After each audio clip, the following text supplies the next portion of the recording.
Posto. Mana pula surat ni? Skop kepala mak pun terbawa juga. Aduh mak, tak apa lah mak, nanti pulangkan balik. Ni dia. Mana rumah dia ni? Ui, mak ai besar rumah dia. Ui, bukan main lagi dah. Ni kita cek dulu alamat dia. Apa? Alamat palsu? Surat pun palsu? Berita palsu? Itulah dia. Jangan sebar berita palsu. Kan tengok dah tadi abang post laju. Bukan apa. Ada orang hari tu saya dah pakai baju ni kan. Dia siap komen, siap DM saya lagi personal. Dia kata apa? Ui, segak dah. Tapi belakang tu dia kata macam abang post laju. Memel lah abang memang post laju pun. Ini post berita sahih. Jadi anda kena bersama dengan saya. Bagilah salam dulu. Assalamualaikum dan salam ceria buat semua penonton. Pastikan Sahih edisi khas di Selamat Pagi Malaysia. Sudah semestinya saya ingin mengajak anda untuk ikuti kami di mana sudah semestinya di saluran berita RTM, My Freeview 123 juga di saluran TV1. Nak lagi mudah? Bagaimana? Muat turun saja aplikasi RTM Mobile ke telefon pintar anda melalui Google Play atau App Store. Baik, dah tu jadi abang post ni kan. Kita buka dulu. Sekarang ni kita nak mulakan dengan apa? Sudah semestinya dengan minum dulu sambil kita dengar ini penafian. Untuk makluman anda, ini penafian yang kita terima daripada pasukan respon pantas oleh pihak KKMM pada pukul 9 pagi. Dan untuk maklumat anda, ini dia. Ibu Pejabat Polis Kontijen IPK Terengganu menafikan dakwaan bahawa bahagian integriti dan pematuhan standard atau BIPS Terengganu merampas mas kain hitam buatan sendiri yang dipakai oleh petugas di sekatan jalan raya, sambil menjelaskan kepimpinan Polis Terengganu sentiasa mengambil berat tentang kebajikan semua petugas barisan hadapan. Jadinya berita yang tersebar itu tidak benar. Yang kedua pula, Jabatan Kesihatan Negeri Johor menafikan mesej meminta orang ramai yang berada di Bank CIMB Bukit Gambir Muar Johor pada 10 hingga 13 April 2020 untuk menjalani saringan COVID-19 kerana kononnya seorang pesakit positif COVID-19 dari Bukit Gambir telah mengunjungi bank tersebut dalam tempoh yang dinyatakan itu juga tidak benar. Mari kita tengok penafian yang seterusnya. Ini dia penafian yang seterusnya pada hari semalam 7.30 malam. Kita besarkan sikit bagi semua nampak kan. Ini dia pengarah Hospital Sultan Ismail Johor Bahru, Johor menafikan dakwaan bahawa hospital tersebut hampir kehabisan bekalan personal protection equipment iaitu PPE dan menjelaskan bahawa KKM serta pihak hospital sentiasa berusaha memastikan bekalan PPE sentiasa ada bagi meneruskan perkhidmatan rawatan kepada pesakit.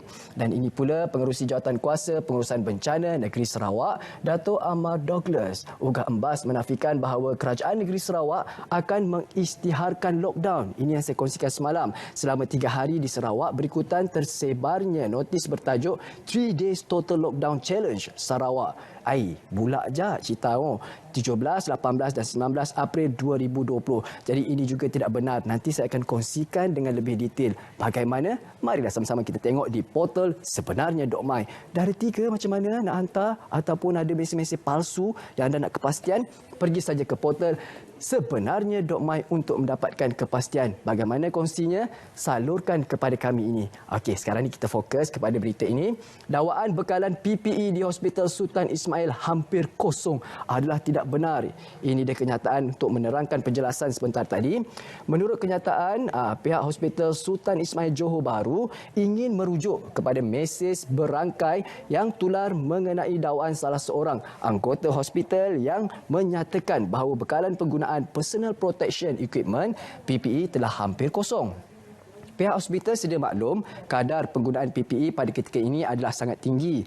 Walau bagaimanapun, pihak Kementerian Kesihatan Malaysia dan hospital sentiasa berusaha untuk memastikan bekalan PPE sentiasa ada bagi meneruskan perkhidmatan perawatan kepada pesakit. Untuk dapatkan maklumat lanjut, anda boleh pergi ke Facebook rasmi JKN Johor. Jadinya tak ada masalah. Siapa yang nak beri sumbangan tu untuk PPE, pastikan di saluran yang betul dan tepat. Tak tepat, tak pasti, jangan kongsi. Baik, ini pula yang seterusnya. Waspada, email palsu melalui platform Gmail berkaitan COVID-19. Ini juga menjadi tular mesej berantai yang mengatakan bahawa email palsu ini melalui platform Gmail berkaitan dengan COVID-19. Jangan suka-suka hati kita klik pada pautan dalam email yang dihantar kepada alamat email kita. Menurut Google, pihak Gmail telah menyekat lebih 100 juta email memancing data. Pada minggu lalu sahaja, pihak Google menyatakan lebih 18 juta email hasad dan penipuan berkaitan COVID-19 setiap hari. Pihak Google melihat serangan email dan skam ini menggunakan pendekatan insentif kewangan dan menimbulkan keresahan yang mendorong mangsa untuk bertindak balas. Oleh itu, Google menyarankan kepada pengguna semua untuk tidak memuat turun fail yang tidak dikenali, mengesahkan kesahihan URL atau pautan sebelum memberikan maklumat log masuk. Pengguna turut dinasihatkan untuk melakukan pemeriksaan sekuriti bagi melindungi akaun anda. Untuk keselamatan, janganlah kita buka sebarangan. Selalunya kita nak cek email, pastikan alamat email yang masuk ke dalam email kita tu betul-betul kita dah biasa. Mungkin kawan-kawan kita, tapi selain daripada tu, jangan percaya. Okey, dan sekarang ini, saringan yang dijalankan di Pondok Pasir Tumbuh bagi memutuskan rantaian COVID-19. Ini pun menjadi tular bila ura-ura kononnya memburukkan. Katakan terdapat pelajar di Pondok Pasir Tumbuh positif COVID-19. Ini tidak benar. Jabatan Kesihatan Negeri Kelantan merujuk kepada berita yang tular di media sosial Facebook berkenaan saringan yang dijalankan di Pondok Pasir Tumbuh pada 15 April 2020, iaitu pada hari Rabu. Dan untuk makluman, Kementerian Kesihatan Malaysia KKM telah mengarahkan semua jabatan kesihatan negeri untuk mengadakan saringan berfokus kepada para pelajar, penghuni pondok di beberapa pondok yang dikenal pasti berisiko tinggi termasuk Pondok Pasir Tumbuh. Hal ini merupakan tindakan pencegahan dan kawalan bagi memutuskan rantaian COVID-19. Untuk maklumat, pemakaian PPN lengkap oleh petugas kesihatan adalah sebagai langkah pencegahan mengikut SOP KKM. Tidak pasti, jangan kongsi bagaimana untuk mendapatkan maklumat perkembangan terkini mengenai COVID-19. Anda boleh ikuti di saluran rasmi iaitu Kementerian Kesihatan Malaysia dan juga MKN. Macam mana ni? Apa dah dibuat tu? Bukan saya korek hidung ya, tapi saya buat pernafasan yang betul. Kalau betul macam mana? Yelah, kita tutup hidung sebelah supaya kita tenang. Lepaskan. Dan belah kiri pula. Ada tersumbat sikit. Tak apalah, nantikan kita betulkan balik ya. Okey, apa pun terima kasih saya ucapkan buat semua penonton. Pastikan saya edisi khas di Selamat Pagi Malaysia. Dan sekarang ini kita nak sambung lagi apa yang tular di media sosial yang perlu anda tahu supaya anda tidak sebarkan kepada semua. Jangan sebarkan berita palsu. Dakwaan 800 pemandu yang dikenakan saman RM1,000 beratur di luar balai polis Sandakan adalah palsu. Ini juga saya kongsikan lagi. Semalam saya dah kongsikan, ada lagi yang sebarkan. Jangan degil boleh. Ini kata-kata dia kan. Ini katanya apa? Sandakan 800 lebih pemandu kena saman RM1,000. Ini penerangan dan penjelasan dia ya. Untuk makluman anda, pihak polis menafikan gambar tular 800 kena saman RM1,000 berbaris di luar balai.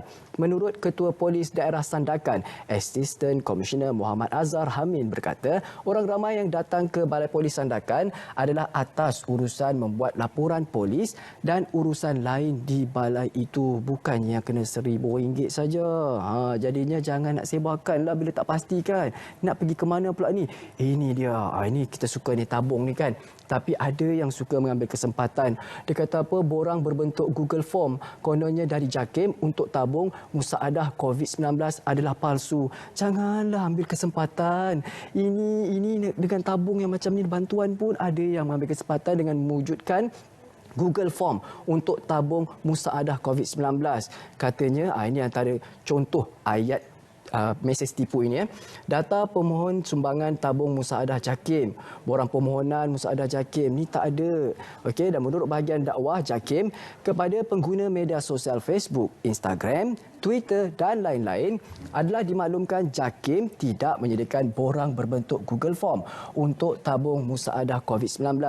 Jika terdapat borang berbentuk Google Form seperti yang tertera, anda dinasihatkan untuk tidak mengisi sebarang maklumat berkaitan. Dan untuk mungkin anda dalam masa yang sekarang ini untuk PKP, ada di antara kita yang terdesak kekurangan kewangan. Jadi saya cadangkan kepada anda untuk hubungi PPZ di kawasan anda, iaitu pihak pungutan zakat, supaya anda tahu anda tertera untuk berkongsilah masalah, mungkin dapat cari penyelesaian yang baik kan. Itulah dia. Lagi satu, kalau kita nak bagi sumbangan, pastikan kita betul-betul pergi ke laman sesawang JAKIM yang sebenar. Saya ada kongsikan di sini. Boleh? Mari ni. Ini dia.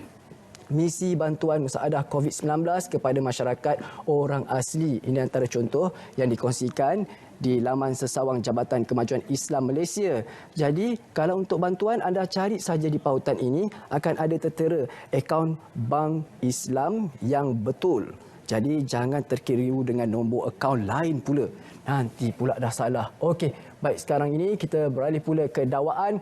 Mesej kononnya, Hospital Sultanah Nora Ismail kekurangan alat penyukat suhu iaitu infrared thermometer adalah tidak benar. Setakat ini masih lagi mencukupi ya. Pihak HSNI ingin merujuk kepada mesej berangkai yang tular bahawa hospital ini mengalami masalah kekurangan alat penyukat suhu.